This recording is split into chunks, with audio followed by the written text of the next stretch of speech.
Well, after the players voted against the league's latest proposal, the owners now plan to implement a 60-game season if the union agrees to have their players report by July 1st and agree to sign off on health and safety protocols. Let's get instant analysis from MLB insiders Shai Davidi and Ben Nicholson-Smith. Okay, Shai, where do we go from here? What happens now? Well, Hazel, those two steps that you just outlined are critical because, interestingly, Major League Baseball did not specify in its release the specific number of games. Now, we have heard that they would like it to be 60, but if they don't get quick agreement from the players on an arrival date or on the safety protocol, then that's going to push back the number of games that they've had. Rob Manfred earlier this week in a letter to the players said they're arguing over an impossibility in terms of number of games. 60 is essentially their maximum. So essentially the clock is ticking, and that is why things are set up right now the way that they are. So we're looking at a maximum of a 60-game season, and any delays from here on forward will shorten that number. Ben, the union has been asked to respond by 5 p.m. Eastern on Tuesday. Why were the health and safety protocols so pivotal here? I mean, in all of this talk about economics and trying to line up the prorated salaries, it's almost easy to forget that we are in this pandemic. I mean, not for those of us who are living it every day, but in the context of Major League Baseball, it is a huge factor for the league as they try to return to play. And it's not just the optics of it, that we won't have fans in the stands this year. It's going to feel very different, but also the very day-to-day logistics of trying to set up a season. All of that has to be agreed upon by the players.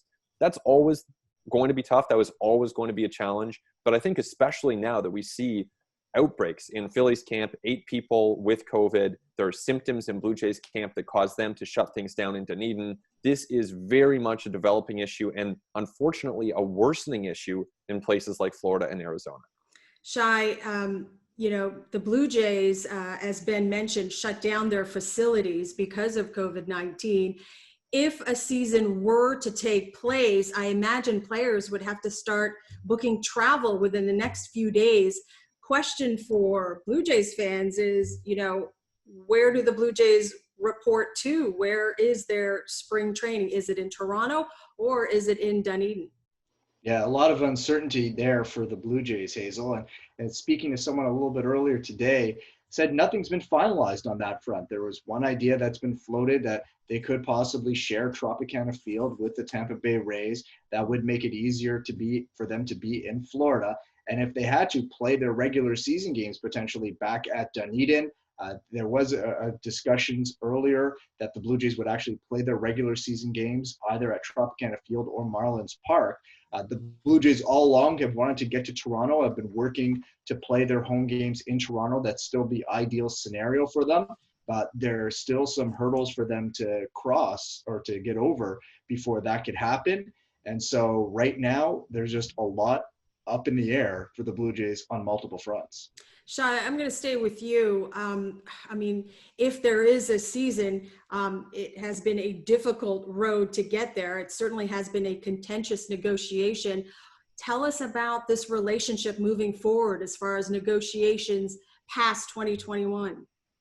Well, Hazel, if you think about this current situation and all the things that would lead you to think that the sides would be able to come together and work in strong partnership to try and take advantage of a great business opportunity for them to be first in the market, to return, engender a lot of goodwill, perhaps convert some new fans, really an opportunity to grow the game. I mean, that's been squandered by a couple months of very petty fighting.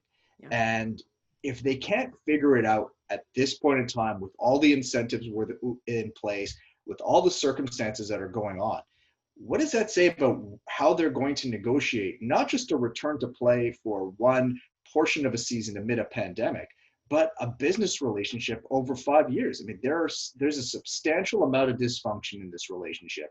It's been building. We've been able to see it behind the scenes for a little while, but for it to blow up in this fashion, it really sets up what's sort of a hellish landscape for the next labor negotiation between these two sides. And one thing to watch in this too is the possibility of a grievance. In talking to some people in the industry, that was viewed as a major bargaining chip that the players had over the owners, because a settlement, or at least a potential settlement, could be worth a lot of money, hundreds of millions of dollars, maybe more. And that's a possibility that the owners obviously want to avoid. And so that was why they were discussing the possibility of waiving the right to pursue a grievance. Now, players still have that right. They still can pursue that possibility. So this relationship, which is already acrimonious, as Shai said, could even get more complex and more intense if that possibility does resurface.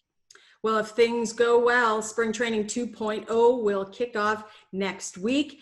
Ben and Shai will have comprehensive coverage on the very latest in their respective columns. Watch for it on sportsnet.ca. That's your MLB Instant Analysis.